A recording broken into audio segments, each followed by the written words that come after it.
Hello everyone, my name is Diego Alfonso, one of your hosts with the Florida Aviation Network, broadcasting live and in the clear from the Florida Air Museum at the Sun & Fun Complex in Lakeland, Florida.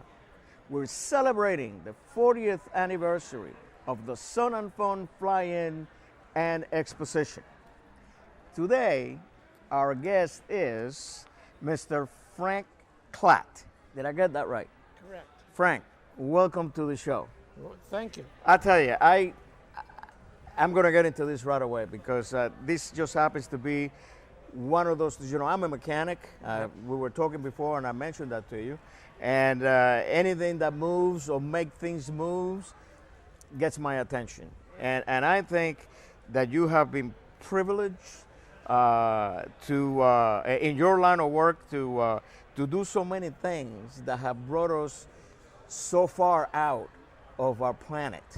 Actually, not only in the domestic realm, or even around the world, but out there.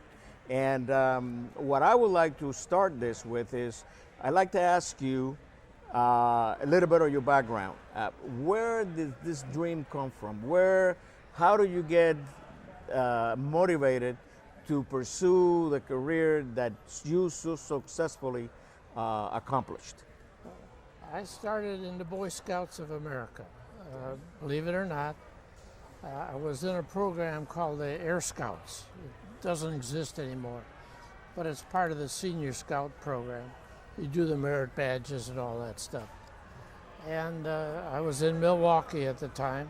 I was just been discharged from the Coast Guard at the end of the war. And this seemed like a lot of fun to do because I'd always been interested in airplanes. With the merit badge system, you get to talk to experts in the field. And they check you out, give you a bunch of information. And if you get the badge and you get all the badges necessary, then you become an eagle. Not an eagle, an ace. Yeah. It's comparable to the Eagle Scout program. So I was Milwaukee's second ace. Congratulations. My grandson is getting close to his eagle now. Oh, that's great. Yeah. That's a very, very good program. In any event, with the GI Bill, then I went to the University of Wisconsin. The University of Wisconsin did not have an aeronautical program like Michigan, Caltech, MIT, and all the big ones. But I received a mechanical engineering degree. My senior project of all things was designing a steam power plant. Nothing to do with aeronautics. I never had a course in structures of airplanes, aluminum, aircraft engines, nothing. But I did get good grades. And when I graduated, before I graduated, I took the civil service exam for Wright-Patterson Air Force Base. At that time, it was called Wright Field. And that's where the Air Force did their research and development on aircraft and, most importantly, engines like you and I like to talk about. Right. And I passed the exam, and I was put to work in 1950 on ramjet engines, never having had a single course in anything aeronautical. But that's the way the government is. They look at your grades and they think maybe you have the potential of learning how a ramjet engine works, which in concept is very, very simple. And we won't spend a half hour talking about that. But then eventually I ended up an officer in the Air Force. And so I worked on 5 different programs while I was either a civilian or an Air Force officer, including rocket engines. So I went from ramjets to rockets, and when I ended up working on the Titan missile as a captain in the Air Force, by that time I had 4 children, a non-flying officer living in Los Angeles. And if you want to put together the worst problems you can of feeding 4 kids on a captain's non-flying captain's salary, and of all places, Los Angeles. So I resigned from the Air Force and got a position very, very good with North American Aviation. And I worked in the Atlas program office, the rocket engine that built America's first ICBM. And that's a very important, what I thought at the time, and in retrospect, they may have been. I was put in charge of the ground equipment for America's first ICBM. And if you remember the politics in those days, the Democrats were saying there was a missile gap. Well, we knew how many missiles we had, and with another one of the rocket engines I worked on, we were able to take pictures of the Soviet Union and count how many missiles they had. We had many more than they did, but we couldn't tell anybody. That's right. That's right. And so Yeah. John F. Kennedy got elected president because we couldn't tell them what we knew about the missile gap, which was a missile gap, but it was the other way around. Right. Right. And so that was fun. Christmas Eve, late at night, delivering a piece of ground support equipment. Exactly. That's your idea, my idea of fun, and it would be your idea of fun too. Because after all, you're doing something that maybe is important. Sure. And now in retrospect, it was probably the most important thing going on, because eventually, with all of our missiles, all of our military capability, Reagan was able to say to Gorbachev, tear down this wall. And that was the end of the Soviet Union, which dissolved in 1991. Right. And the Cold War at the time. That was the end of the Cold War. That's right. So the missiles I worked on, very small part of it, but an important missile helped end the Cold War. And then after that, we took those same missiles, took them out of their silos, put upper stages on top of them, and spacecraft, and I could start now, if I had the list in front of me, and name over probably 500 things that the rocket engines my company worked on put into orbit. GPS, weather satellites, communication satellites, spy satellites, and on and on and on. The people in Indonesia, for example, 3,000 islands, the size of the U.S., millions of people. Prior to satellites, their telephone with wires going under the ocean, island to island. Yes. And you can imagine how few people had telephones. We put 3 satellites up there, wham, they can all talk to each other. That's correct. And that's neat. Of course, of course. And that's the future. That's what it's here. There's no end to what we can do. In fact, what's starting to be a problem is it's getting too crowded up there. Yeah.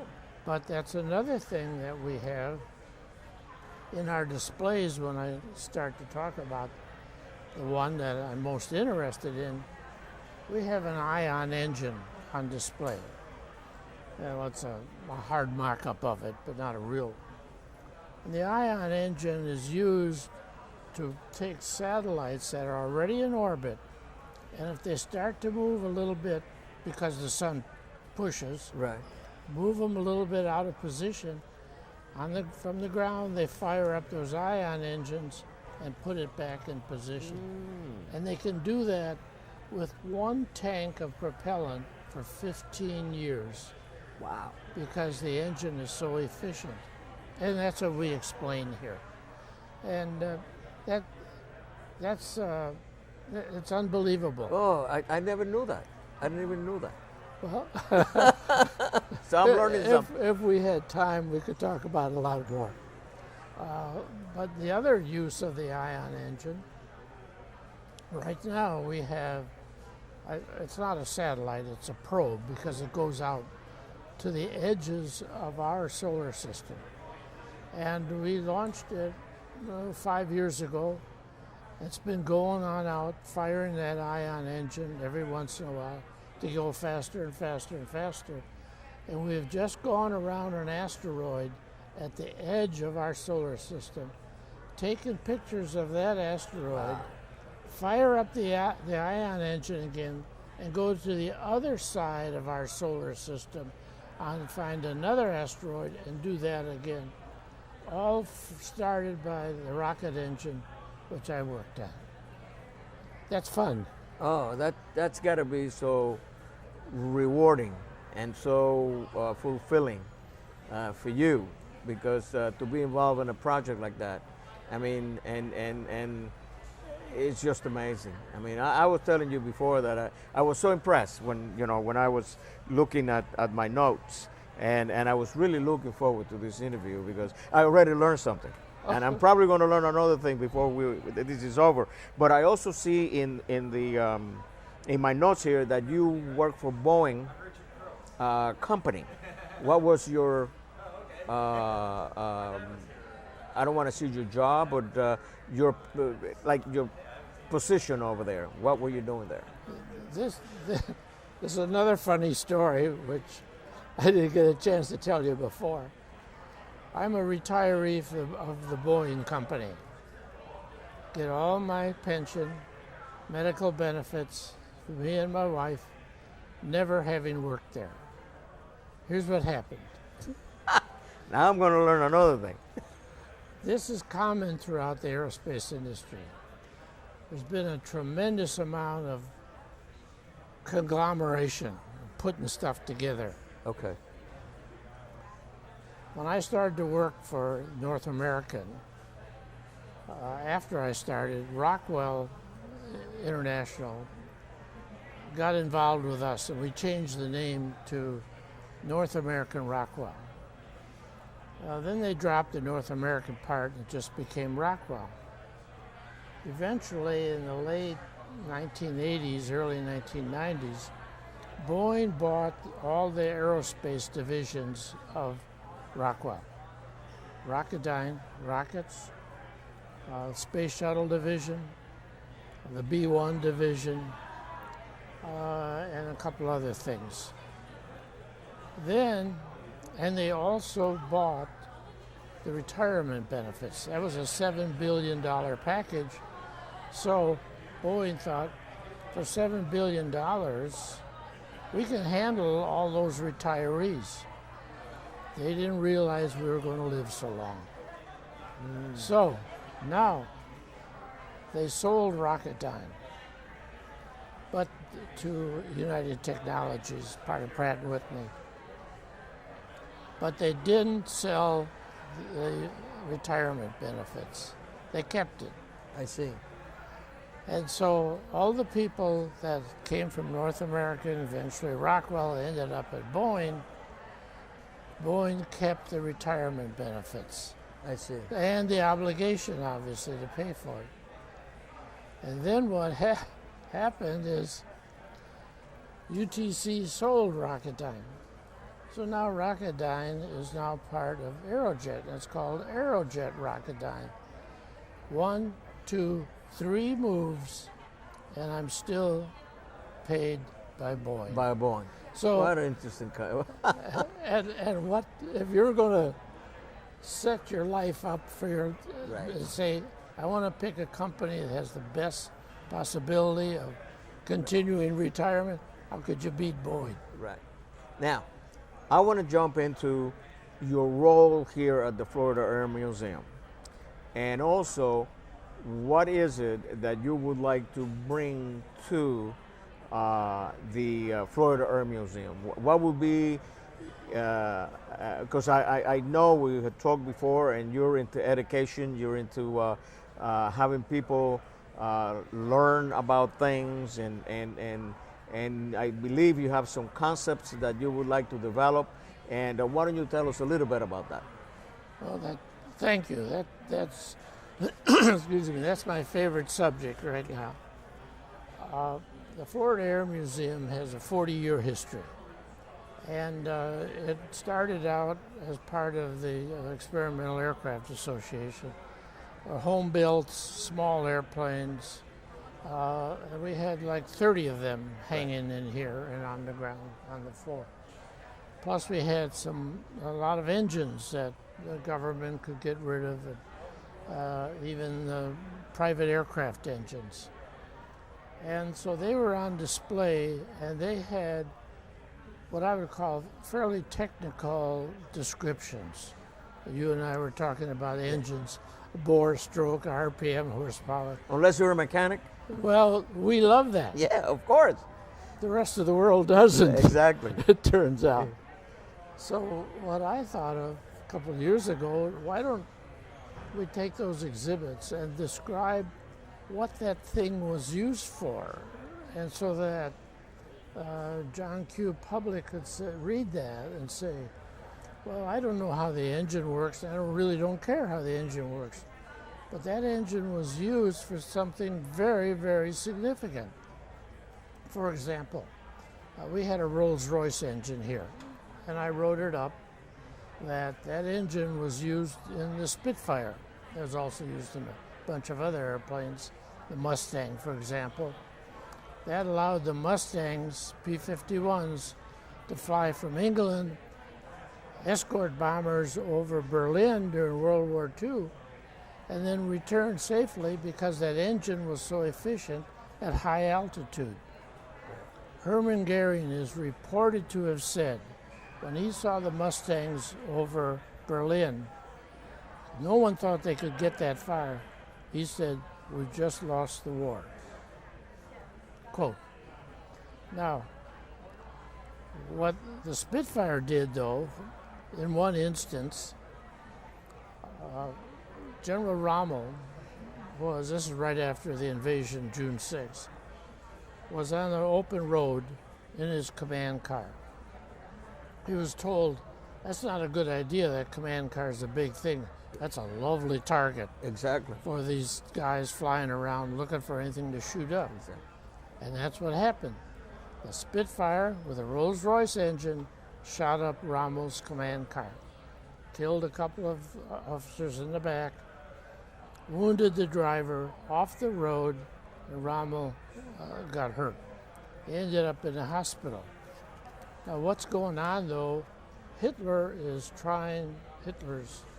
enemies are trying to kill him. And they set off a bomb that had been next to his chair in this conference room. Somebody picked it up and moved it to the other end of the conference room. All he ended up was shrapnel on his leg. Yeah. But Rommel's in the hospital. He would have been supposedly taken over the leadership of the German government after Hitler would have been assassinated. Exactly. But he couldn't have because of that Rolls-Royce engine. So that's what I wrote up and put it on a sign. Now, the idea is, and hopefully, when people would read these signs, how many people would go back and say, I was in the Florida Air Museum, and I read the most interesting thing about bore, stroke, and RPM. Yeah. You know what would happen? Right to sleep. End of the conversation. And so, but now they say, hey, so I read something that I had read about slightly about World War II, and I saw something that would have been involved in that. And maybe we would start to improve the attendance. The most important thing, though, is education. And so by working on this new exhibit we have, it's called Innovations in Propulsion. People don't realize when they study the Wright brothers that one of the things the Wright brothers learned right off the bat was they had to build a better engine. They had a little 12 horsepower, 4-cylinder. They ended up, after Wilbur died, Orville got involved in other companies, with a V8 engine. A V8 engine, that was a big deal in the 30s when the Ford switched to the V8, remember? So now airplanes could go higher and faster. There's the physics of how an airplane flies revolves around how much power is available to propel it. The more power you have, the faster you can go. The faster you can go, the higher you can go. The higher you can go, the further you can go. Okay? Exactly. Boeing is now working on the 777X. It's a brand new airplane. That airplane with 2 engines will be able to carry 400 passengers across the Atlantic. Being able to, in case one engine goes out and they're halfway there, they can fly 400 passengers on one engine, half the distance across the Atlantic. Yeah. I want to do something now. I like you. We have an exhibit here. Why don't you tell us something about this? Since John Glenn was launched in February of '62, using my rocket engine, I call it my rocket engine. I'm one of 1,000. Yeah. Okay. Anyhow, the local TV company wanted to interview somebody on that engine. I was in the office, in the program office. Everybody above me, which was a lot of people, they're all down at the launch. I'm the last one left. So I got to be interviewed and discuss the rocket, and it was fun. I learned more about the whole missile, not just the engine, because I had to prepare a few minutes for this TV interview. So I started talking to the general public about the advantages of rockets, why we had missiles with nuclear tips on the front end, why we were able to go to the moon, why we were able to put satellites in orbit. To this day, 50, 60, 65 years later, we still cannot put anything in orbit with less than 2 stages. It has to be a single stage and a stage on top of that. Now, is any of these here a second stage? All of those vehicles on there have a second stage, and most of them have a 3rd stage. It's all part of the missile. Okay. The one that doesn't, of course, is the space shuttle model, which has the payload bay doors that open. Right. But in any event, so what my models show is the Air Force, with 2 missiles, the Atlas and the Thor, and NASA. And NASA with a missile, not a missile, it's a space booster that put, for instance, most all of our GPS in orbit, the rovers on Mars, little Curiosity, 2 years, 3 years now. They're supposed to last 6 months and still putting around there. Things like that Ion I described, all by that rocket and that. Frank, we love to continue this conversation. However, the time has come where we have to say goodbye because we have run out of time. I'll tell you, this half an hour just flew by. It was so interesting. I really, really thank you for being here, sharing with us your experiences, and I know where your office is. So I'm going to be, every once in a while, I'm going to be dropping by, and we're going to continue this conversation personally. I'd love to do that. All right. Thank you very much, and lots of luck with the Florida Air Museum. And you, thank you so much for joining us.